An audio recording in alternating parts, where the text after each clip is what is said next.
matchbox casket was placed between two candles on a simply decorated table with the handwritten note, "Loving fish, loving friend." You see, Clyde, spelled with an I, had died. To quote the English poet Gail Brandreth, "Oh, wet pet," is how my wife started the celebration of Clyde's life. My 12-year-old daughter Erin said, "I don't like the way he ate slow, but I love the joy he gave Tatum." Followed by her friend, "I never met Clyde, but whenever I was around Tatum, I knew that she loved him and he loved her." This is a story of how my 10-year-old daughter Tatum made the 3-week life of a 2-inch fish memorable. Grief often makes us nervous and uncomfortable. Tatum reminds us of the resilience of children and their ability to teach us, and sometimes strength and clarity come from our unique ways of dealing with death on our own terms. Tatum hatched a plan in the summer. She strategically placed a crayon drawing of a goldfish in a glass bowl. The picture screamed, "I want one!" No words needed. It almost worked. The parental concerns of a short lifespan and the inevitable disappointment had us remain steadfast. Next came the one-word Christmas list: goldfish. Santa surprised us all when he left behind a bubbling tank and a perky little orange and white fish. The simple joy of a little girl's smiling face as she sprinted down the stairs past a mountain of presents to get her first glimpse of Clyde showed us how wrong we were. She routinely fed the fish and genuinely bonded with her fat and happy swimming friend. Then it changed. A few white specks. No big deal. They looked like bubbles. A day later, it turned for the worst. He lay on the tank floor. Very little movement. A recovery was unlikely. The helplessness sank in when a pleading Tatum pulled the mattress off her bed and put it next to the tank. As Clyde struggled, there were desperate cries through the night. "Please don't let him die. I love him too much."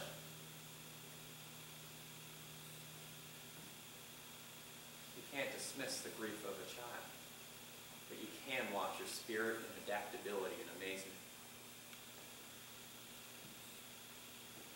The expert diagnosis was quick and clear. Not the typical overfeeding. No. He was clean to death. Tatum took it in stride when she set in motion a celebration of life for the ages when she handed out funeral invitations. They read, "If you're able to attend, please prepare a speech to share."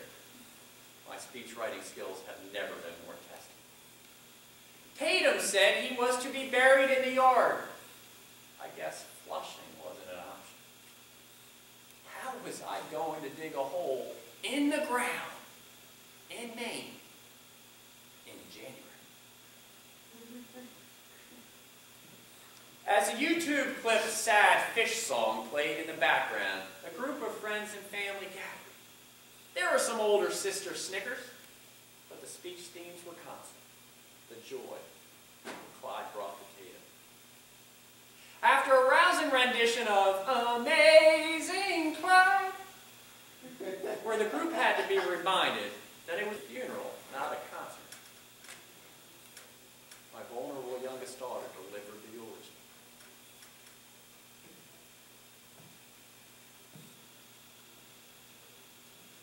I ran downstairs on Christmas Day. I wanted to shout "Hip hip hooray," because before me was a bright little fish. I train him, feed him, and have but one wish. That he loved me as much as I loved him. And how I loved to watch him swim. I remember the day his scales turned white. It really was an awful sight. He was so still, his mouth turned black. It hurts me so much just to think back. The next day I ran home to check on him. That dreadful sight destroyed my grin. All I wanted to do was hold his kin. At his last breath,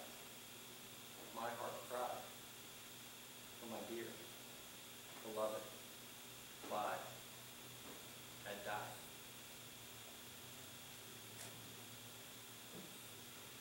Our reluctance towards pet ownership came to fruition. Yet in a poignant, profound, and beautiful way, Tatum dealt with loss and mortality through laughter, tears, and creativity. Remember, Tatum, and release your inner child in your moments of grief, and realize you too will get through this in time, on your own terms. With sparkling cider and our classic champagne flutes raised in the air, a final salute was made to the departed as we munched on goldfish crackers.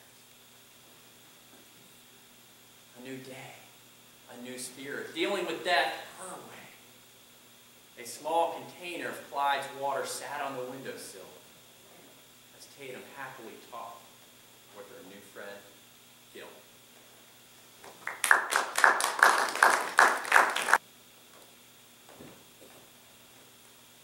Questions, comments, concerns? What do you think?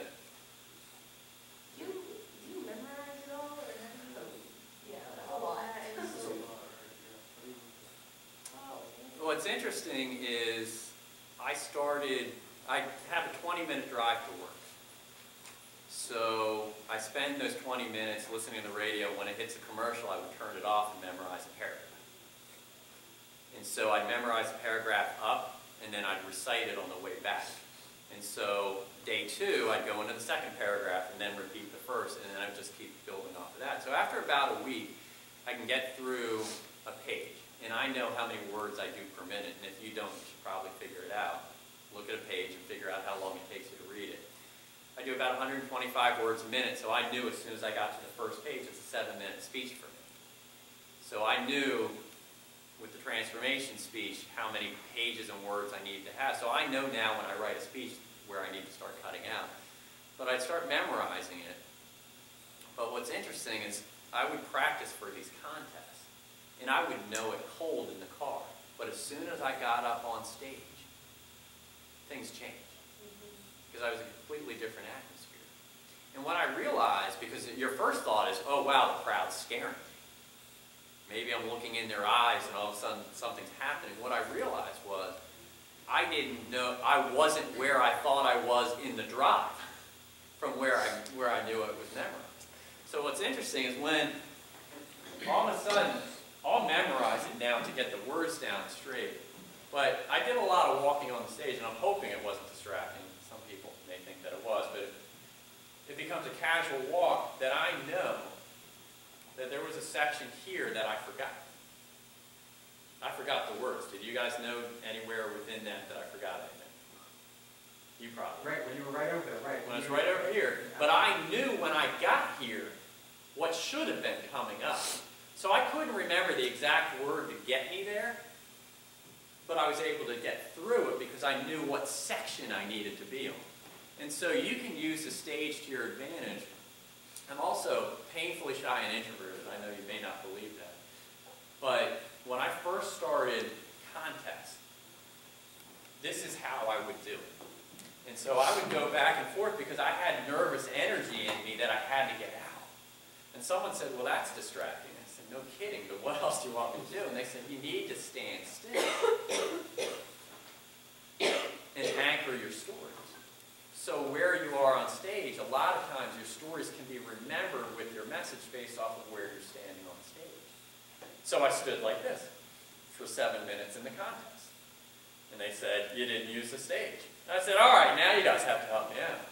But what I realized during that time is there's a fantastic speaker by the name of Charlie Vaughn that's been one of the main competitors. And he was just a natural speaker. And he was just a natural walker. And so he would use the stage to his advantage, and he'd talk, have a conversation like this while he's walking. But when it came to a poignant point, did you notice there were a couple times where I just stopped? And that's where the message was laid out to you. You know, opportunity seldom labels itself. If I'm just saying opportunity seldom labels itself, your chances to remember that may not be there as much as when I stop what I'm doing, change your attention, and then make the point I want to make. So, to the original question of how do you memorize it, it's now based off of words I think I have memorized pretty well, but then I use the stage to my advantage of what should be coming up next within the speech. And so I actually flip over my speech and draw it out on stage of where I think I want to be. And then I start working on the physical aspects of it, where you want your hands, how do you want to react with your face, while still trying to keep it as natural as possible. So how long does it take you to complete one speech from beginning to end, like all of your movements, all of what you're going to say, like the first speech you gave us, how long did it take you to completely grasp, like all of it? A month that I was comfortable enough to do it in front of people. Probably about 2 months where it just became natural. Yeah, and the month is, think about it, because there's about 5 paragraphs per page. I do it in 10 font. I know how I write it out. So it's 10 font, single line, typically about 5 paragraphs or to a speech. And that surprised me when I first started counting out my words. I didn't realize it was only 5 paragraphs. And I said, wow. It's not as long as I thought it was. So I've got to make sure I pack all my messages within that as quickly as I can. So it made me a better writer. It made me take out the junk. That it's irrelevant what color shoes I was wearing in the middle of the fish funeral. But years before, I probably would have tried to cram it in somehow. So you spend 20 minutes a day, driving up, driving back, and memorizing a paragraph at a time. And so think about that. If you're doing a paragraph a day, you're doing 4 paragraphs in a week. So after a week, you kind of have an idea of what the words are to the speech, but you're probably mumbling through, and you're probably, I stumble over them for about a week. And then the second one is, I smooth it out a little bit, and then the third week is when I start working on standing up and actually working through it. And then fourth week is start saying, where are there certain things that I want to do physically and voice inflection-wise? So I'd say about a month. We usually only have 2 weeks before we perform our next speech. We could have more time. That Mr. Dowd, like, To perfect it. To perfect it, two right? speeches to work on at the same time, and they'll be a week apart.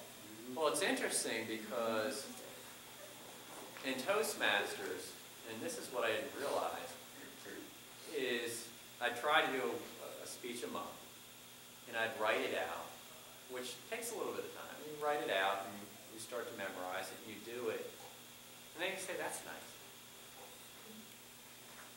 And then it would just sit in a folder. What just happened with that speech I just spent all that time giving? And so I wrote this one speech, you probably remember, Chinese Takeout, and I wrote this speech. It was the 4th Toastmaster speech I ever wrote. And I got a couple chuckles. It did all right. And it just sat there. And I gave the speech, and they said, you should enter that in the contest. So I entered in the contest as is, and I did okay. I did fairly well. And it just sat there for another couple of years.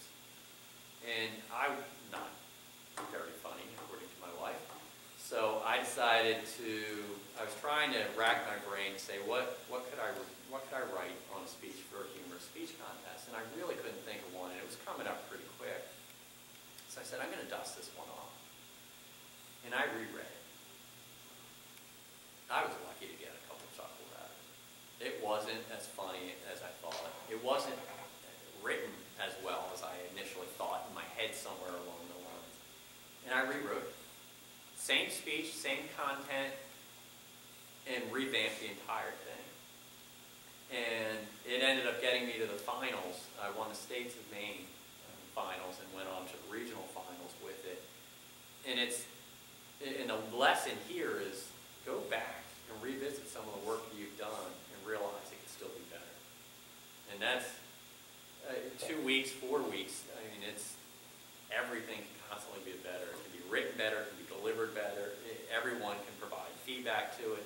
And that's what the beauty of Toastmasters is, you get this feedback on this speech, and a lot of people just put it up on the shelf. Well, they just gave you feedback. What are you going to do about it? And that's the opportunities to make it better. And And that's where I became a much better speaker, is because I stopped worrying about the memorizing part of it and started working on the message and content and delivery of it. And when I started doing that is when I really became a much better, because I'm not a writer. I'm not a writer at all, but my writing skills have become much better because of speaking. Because you can look at the reactions of people's faces and you can say, where's your reaction coming from? You guys surprised me at laughing at a couple parts that I didn't think were funny. And then you didn't laugh at some things I did think were funny. But that now I'll go back and check the film and I'll see, was it the delivery? Was it the line? Was it the writing? What was it? Was there a little bit of laughter that was already there that I could have fed off of? You know, something along those lines. So there's constant refinement in all of it. What else? You have like the same speech that you would deliver to us differently than you would do different age groups depending on where you would put it? Yeah, that's a good question. The answer is yes. I would change some of the words. I might change some of the delivery. I might change the order of the speech a little bit, depending on where it was. And you have to take that into consideration. When someone calls up and asks me to come speak to them, my first question is, how many people are going to be there? Who is going to be there? What are the demographics and makeup of that? Because you have to be able to adapt your speeches based off of the audience. Because if you're just going in there saying, listen to me for who I am, you're probably not going to get as much of a reaction as even just a couple tweaks here and there can make a huge difference. And I think that's a great question. There's been many times early on in my speaking career that you're constantly thinking before the event. You're anticipating. You're saying, how am I going to do? How am I going to do? How am I going to do? You know, how can I look my best up there? And all of this is going through your head. And then when it's done, your first question is, how'd I do? And what you'll learn over time is that question isn't, how did I do? The question is, were you able to get something out of it? You, the audience. And the best speakers become selfless in their presentation of the speech and selfish. And early speakers, and all of us have this, is the selfishness of, I've got to do well, I don't want to embarrass myself, I want to make sure that I do this as best that I can. But you should really walk out and say, I made some mistakes up on stage, but more importantly, were you able to get something out of it? So I'll ask you, were you able to get something out of something today? The first question you should ask as you're writing a speech is, how will it resonate with the audience? In this speech, I call it transformation time. I wrote that speech intentionally to be a little bit broader with most audiences because I knew I had some book signings coming up and I can use this instead of doing a book reading where I have the book right in front of me. I could then give this speech and know that it will resonate with the crowd that I can't control that comes in. Like if I'm doing one at Camden Public Library at the end of November, well, I don't know who the 30 or 50 people or so are going to be in there. I can't control that audience, so that becomes a new factor of how do you create a speech or a presentation that can cover the masses' needs, but you don't know who they are. And so you have to think about some messages that everyone would have, and there are emotions that all of us share. There's laughter, there's crying, there is fear. All of that resonates with people. And so if you have stories that relate to those emotions that we all share, you're not going to be too far off, regardless of your speech topic. Has anyone ever had a goldfish? Even if you've never had a goldfish, can you find a way to relate to that speech somehow? Tom, I was amazed that you could make the eulogy seem so moving. When you stop and you walk in silence and you start with the eulogy, it's so moving. It's really just boom. And it's just a goldfish that I don't know. Yeah. It's unbelievable. It's not even a goldfish, it's just like I'm just excited you put on your daughter. We filmed the funeral to my youngest daughter's dismay. And I actually watched it, and that's how I became inspired.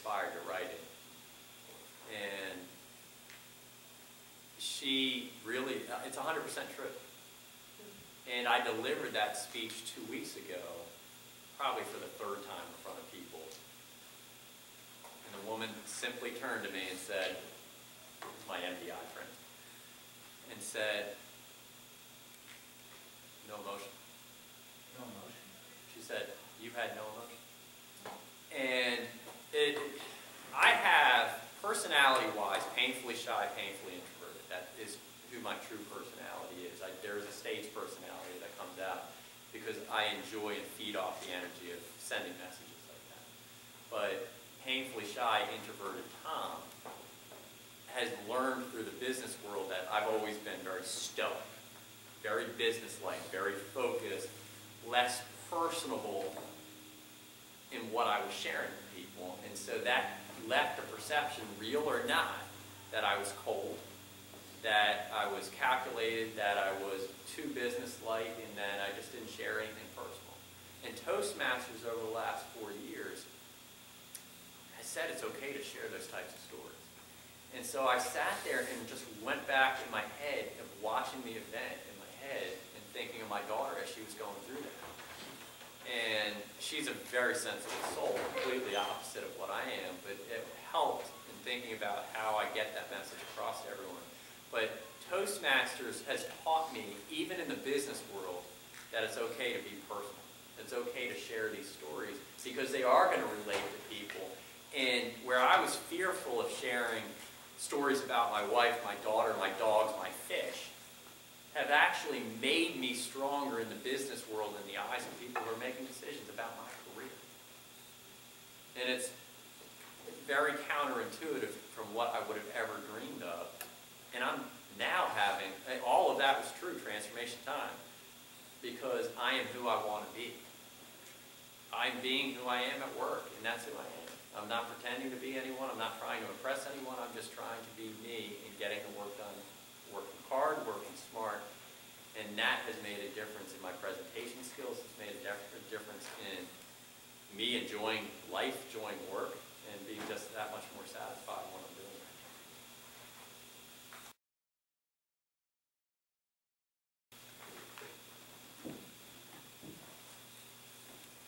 So what do you guys think? I liked your use of the stage. You went everywhere, side to side. And you had good shifts at good times. Okay. The volume was good. You could definitely understand what you were saying. It was good. Was the volume up too high? Was it down? Was there enough of a range? Yeah, the vocal variety was amazing. You could change your voice easily. It was amazing. I really love the walk in silence. We've been talking about shifting and talking, and you shift and talk a lot, but the walk in silence before you deliver the eulogy. It's just really concentrated. I'm an extremely impatient person, and it's not easy. Because you want the words to spit out, because your head's spinning already, saying, I want to say it, I want to say it, and it takes an awful lot to practice Walk that. slowly like that in silence. But what I also found is that the walking keeps my head clear. And then I realized, watching some of the great speakers out there, is I can get rid of some of the nervous energy by just walking. And it allowed my head to keep figuring out where I'm going to be next, so it helped in memorizing, it helped to relax me, and all of a sudden, things started to come together when I started to take a nice even pace to what I was doing. Now, I hope you saw there were some differences in the paces I took. I mean, I ran a couple times and sang a couple times, but am I a good singer? Can I ask a question? Thank you. You're a liar, but thank you. But I don't care. Why? Why don't I care? The singing, having the right pitch is not relevant. Nobody's out there judging me on my singing. At least you have the courage to go up there and actually sing. So you see the courage. Some people may say, I would never do something like that, but good for you. And some people say, oh, look, I'm better than him in singing. But in all of those examples I just gave you, I got your attention. Would Would you have ever expected coming into this class that you would have heard singing? Okay. We saw your other speech. Okay, so you have Yeah, some. but you can't always get what you want, is that what you're saying? So we know that you've incorporated singing into the speech. And it's funny because I love music. I absolutely love music. And the reactions on people's faces as soon as I start singing, usually not good, but it's still a reaction. It was amazing. And I realized I could have some fun with it, serious or not. Just have some fun with it on stage, not try to be a good singer, and just do it. And it gets your attention, and now you're brought into the speech, depending on where it is. Or maybe there's a lull in the speech, and I can bring you back into the speech if you were kind of lulled. A lot of Speakers Magazine will tell you, there's some experts that will say you have to get your audience's attention with some type of humor, even if it's just a giggle, about every 7 minutes. Which is interesting because I'm not really funny. But and it was funny because I kept reading on in that article, and it's not saying gut-splitting laughter. You don't have to put the audience on the floor to laugh. In fact, you guys are a fairly quiet audience, not very reactive, and you just took it all in. I don't know if you liked it or not, but I'll leave that up to you. But your reactions were somewhat held back. And so, even if I know that there's a funny moment, you might even be laughing in your head. You might even be laughing at me in your head. That's okay too. But your mind has just shifted. Your mind has shifted on the topic. Your mind, all of a sudden I brought you back. Why did he just say that? Or did you hear the words he chose? Or I wasn't expecting that. Is one of those quick shifts to break you out of whatever you're in. And it should happen at least every 7 minutes or so. And so that I try, and I'm not timing the 7 minutes, but I kind of have an idea based off of how long it takes me to write a speech. I do about 7 minutes for every single line page that I do. I know the number of words that I speak per minute. And so I know somewhere within that page, it would probably be a good idea in my best interest to put something in there to get your attention. And so that's how I try to monitor where I am. Yes? I like how you cited the book that you read, the previous speech, like what you cited it. That's pretty, God has been trying to make me do that. Don't sweat don't sweat the little stuff. Don't spend By small stuff. Dr. Richard, what's it called? Good. It's interesting because everything you say when it comes to introductions and conclusions, and you should have a quote, you should get their attention, you should do this, and then people get caught up on the quote. And so then they pull out a book of quotes, and they just look for a quote to throw out there. And you have to be careful not to force the quote in, because it seems very forced when people do it. On this day in 1840, blah, blah, blah, said blah, blah, and it really leaves the audience trying to figure out what the quote is all about. So you have to be careful on the length of the quote, that it's short, that it's meaningful, that it's impactful. But it's something you believe in. It's something you can recite very easily. And it can be something, I mean, how many times have you heard speeches, well, Webster's dictionary says, I mean, have you heard that? And you're kind of chuckling because a lot of people have.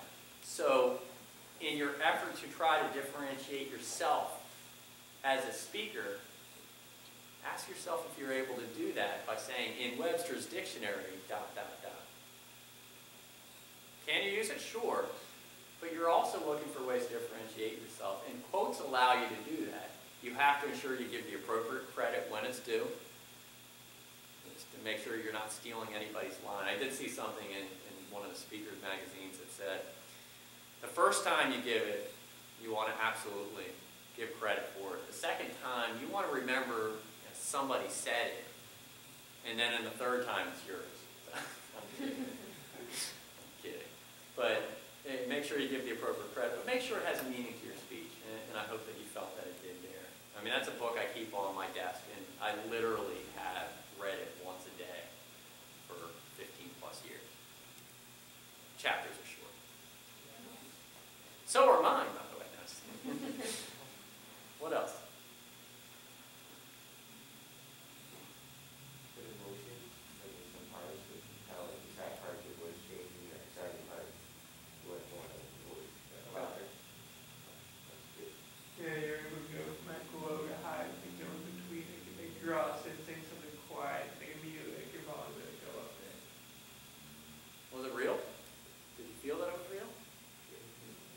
the stage at all. By the way, I take feedback. I very thick skin these days. The gift of feedback. The gift of feedback, exactly. Yeah, the emotion on the fish speeches. Exactly. Yeah. I almost thought I saw a couple people sort of wiping their eyes. Never thought you'd do that over a goldfish, did you? Goldfish, we don't know. I was getting all broken up over it. I just give a goldfish speech, get over it well, yeah. So, how many of you have ever had a goldfish? How many of you found some way to relate to that speech, even if you didn't have one? If you had a pet, if you had something you loved, if you've ever attended a funeral, if you've never had a pet. And the speech was written for fun, but it was written after I was watching some of the home videos, and we videotaped the funeral, believe it or not. And I went back and I saw it and figured out it could probably be a decent speech. But my first thought was, how will that relate to the audience? And those things went through my head. Well, has everyone ever had a goldfish? Well, not everybody. Has everyone ever had a pet? Well, not everybody, but now you're just getting pockets of the audience somehow. Have you ever had, would the audience have the emotion of losing something? Will the audience have had the emotion of losing a family member or a friend, pet or not? And that's when it started to hit that I now have something I can relate to the audience. But one of my more difficult things when it comes to speech writing is I have a tendency to just write the speech. And then I go back and I check. Because I have these stories that just want to bust out. And so I think in terms of, hey, how can I get their attention with a good introduction and a conclusion? What's my body going to be? But somewhere a lot of times, and the biggest learning over especially the last couple years has been, what's the message? What do I want the audience to go away with? And I've actually had to stop writing the speeches and just start writing the messages out. What do I want the audience to take? And then start with the message, and then start writing the speech around the message. Because I found that I was shoving my messages into certain speeches. And you'd get it when all was said and done. But it probably wasn't resonating as much as it could if I started with the message and then built my stories around those messages.